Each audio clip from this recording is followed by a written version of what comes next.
Hi friends, இது நம்ம Chennai channel.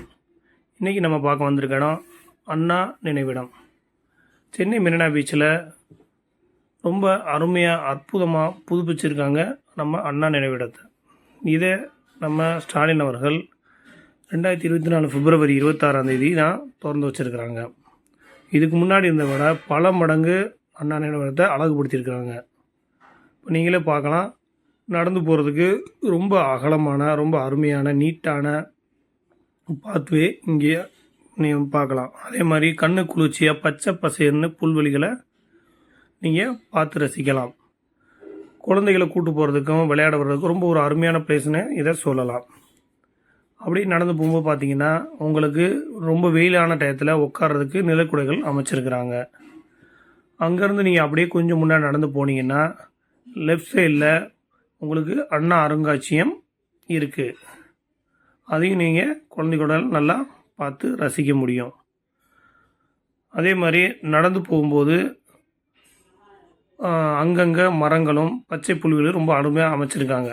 இதுதான் அண்ணா அருங்காட்சியகம்.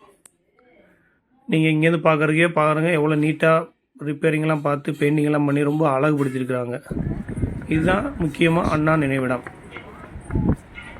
இதோ நான் உங்கள்கிட்ட முன்னாடி சொன்ன மாதிரி சைடில் பார்த்தீங்கன்னா வெயில் டயத்தில் நம்ம கால் சூடாகாமல் இருக்கிறதுக்காக நிலக்குடைகளை சைடில் 2 பக்கமும் அமைச்சிருக்கிறாங்க. அண்ணா நினைவிடத்தில் எதையும் தாங்கும் இதயம் இங்கே உறங்குகிறது அப்படின்னு ரொம்ப அழகான ஒரு வாசகத்தை எழுதியிருக்கிறாங்க. அதை நம்ம பார்த்தாலே தெரியும்.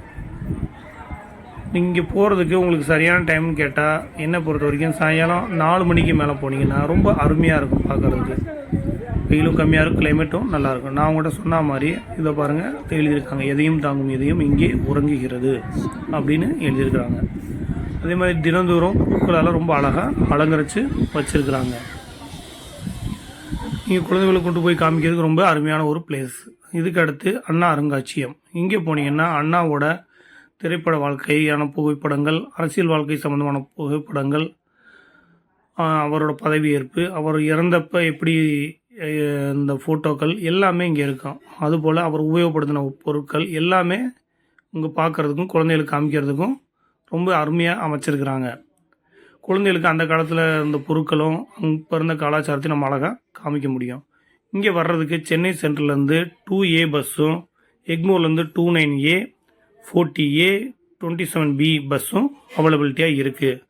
இது இல்லாமல் கிளம்பாக்கிருந்து வர்றவங்களுக்கு 21G பஸ்ஸு உங்களுக்கு அவைலபிலிட்டியாக இருக்குது. இந்த பஸ் ஸ்டாப் பேர் அண்ணா சதுக்கம்னு கேட்டே நீங்கள் ஏறலாம். அண்ணா சதுக்கம் பஸ் ஸ்டாண்ட் சொன்னீங்கனாலேயும் உங்களை கரெக்டாக கொண்டு வந்து இறக்கி விட்ருவாங்க. அந்த பஸ் ஸ்டாண்டும் இப்போ தான் புதுப்பிச்சிருக்கிறாங்க. அங்கே அடிப்படை வசதிகள் எல்லாமே இருக்குது.